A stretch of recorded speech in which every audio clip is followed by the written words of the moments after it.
Hey, this is John Young. Today we're looking at the two-stage snow thrower here from Ryobi. This is on their 40-volt line. It uses 2 batteries at a time to go and do what you need to do. Now, I'm just getting it ready to do its thing and put it together. And when I opened the box initially, it looked like this. Take a look at that. You've got the handle is out of place. It's in kind of down in the middle. You've got the chute on top, and you've got the different supports and things. So there's a lot of things you have to do. And what you end up doing is that handle was down in here, and there's the chute support that has to come out of there, and that can be kind of slid out the back. That wasn't a big deal. But what I had to do is I had to do kind of a combination of taking the chute and kind of holding it against my body, taking the handle up and pivoting it, because there's all the wires and cables are connected. So you have to carefully pivot it, and you can slide it into the grooves in the back there, and then we'll adjust it and get it all secure. I just wanted to get things lined up and get the cables all straight and make sure we didn't have any binding going on. I just set this on there. There's nothing fancy going here. And then what you see up here, you've got your skid plates, 2 skid plates, and then you've got the knobs for the handles for adjusting, and the tools and other bolts and nuts we need. So this is in place. Now our next step is going to be to mount this right in here. There's a little bolt sticking out, and that's going to ride on that. And let's see. And I've already got, because this handle, this support, has to get. Let's see. Turn this. It has to get. The wires have to go above it, because this is going to be. Yeah, that'll get it kind of close. This has to be mounted right here. And there's a couple of screws we're going to have to run up into here, and then we have to attach it to the frame. Then we're going to have to get the handle, put a couple of bolts in here, and tie that together. Get the skid plates on, and really that's about it. There's not a ton of struggle or a lot of different problems with this. This is going to be fairly quick, I think, to get it up and running. The batteries, I pulled those out, and they're on the charger. But my first is I'm looking for.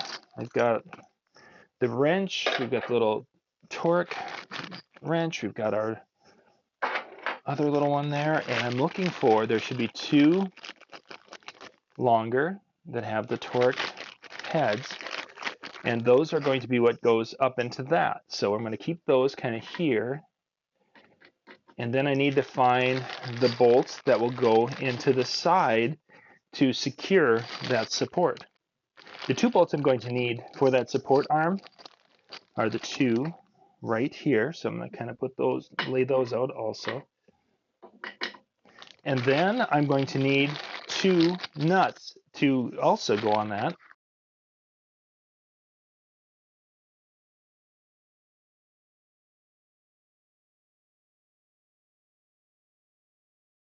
So the first thing it tells us to do is to take those little torque. So the easiest way to do this is going to be to slide everything a little forward so we can line up the holes and kind of have a visual lining up going on. And you can kind of see the screws are going to go through the bottom, and they're going to go into the top. There's a little kind of area where we can see, which makes it a little easier to get these things lined up, because this is kind of a tough little area. Okay, so we've got the chutes attached with the torque screws. I just set it up here on the little studs, which are the bolts coming out at the bottom. And there's another spot for a bolt to go in on the top. This is the bolt that'll go in on the top. We have the nuts. Now, initially, I pulled out the black nuts that were in a bag. They are not the ones for this. Actually, the nuts for the side are not included. They just weren't in the kit. So you need to go find yourself an M8, an 8 millimeter. I suppose that's what that would be. It's metric, but it's an M8 nut. In this case, where it's at, I'm going to put a lock washer and a regular washer also on that stud. So that way I can kind of tighten it up, and it's not going to become something that will come loose and fall off. So I'm just going to put all those pieces on there. And it's not a really big area down there. So if you've got really big fingers or clumsy hands, this is going to be a spot that's going to be frustrating for you. So I'm just putting the 2 on there. And again, it's an M8 nut. I just happen to have a couple of miscellaneous kits of miscellaneous parts that or I should say miscellaneous nuts and bolts and things that I picked up, and I've done a video about that. A little metric kit. Actually, I'll probably put that into the description of this video. So once they're started, now I can get my wrench and tighten them up. I've got them started, but I don't want to completely tighten them up. So I want to get the top bolt in before I tighten everything up. So that way I have a little bit of play. Kind of try to get these cables out of the way.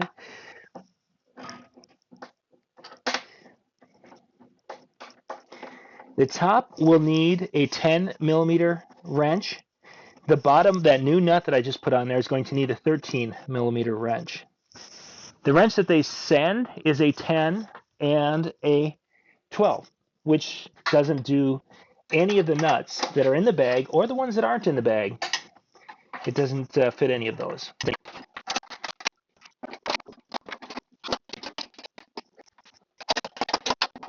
Now somebody's going to say, hey, why don't you use a socket in there? This is an area that's tight enough with the wheels. I'd have to remove the wheel to do this, and there's just not enough room for a socket wrench in here. If you have the boxed end wrench that has the ratchet, that would work. Again, you need 13mm for the bottom, for the nut in my case, because that's what I have down there, and the top is a 10mm. Now that we've got that connected, I'm going to kind of snap the cables into position.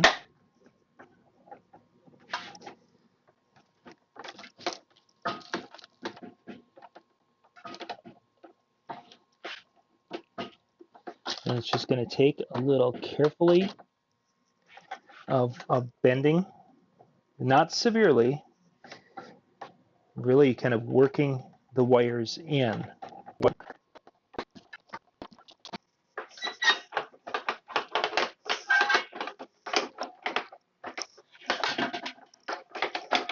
Next, we need to route the rest of the cables that are back here. There's some additional guides, and we need to route those cables through these guides to keep them away from those wheels. And once they're in the guides, now I can lift the handle up and secure it. So let's get the pieces for that. This part is done with the longer bolts and the big hand nuts. Now if you put it in a high position, which is what I'm doing because I'm a very tall person, you end up having to pop the wires out of the guide in the back here because the wires will interfere with how that all comes together. And once you've got bolts in on both sides, you can then take the big hand nuts and start to secure the pieces.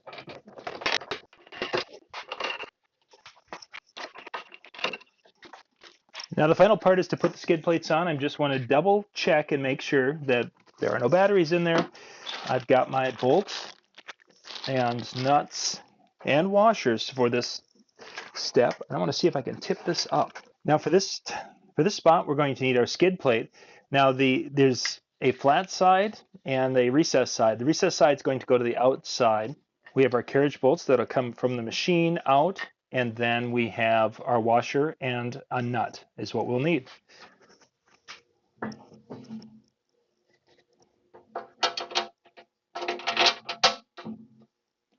So we'll get one started.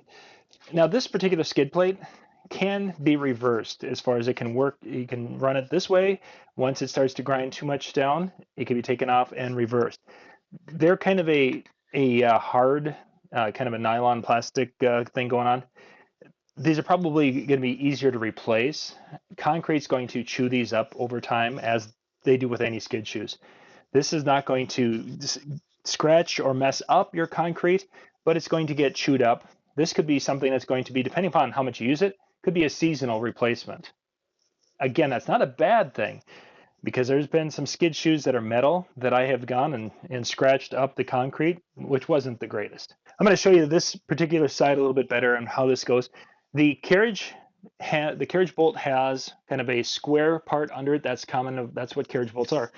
So it will go in. There's two spots. You put the rear one will go in, and then I'm going to throw that nut on the floor. Your washer and your nut will go on the outside. Let's get this started.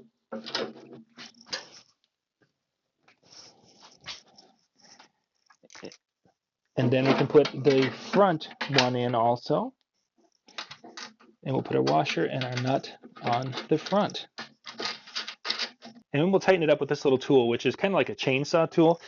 It is the 13 millimeter.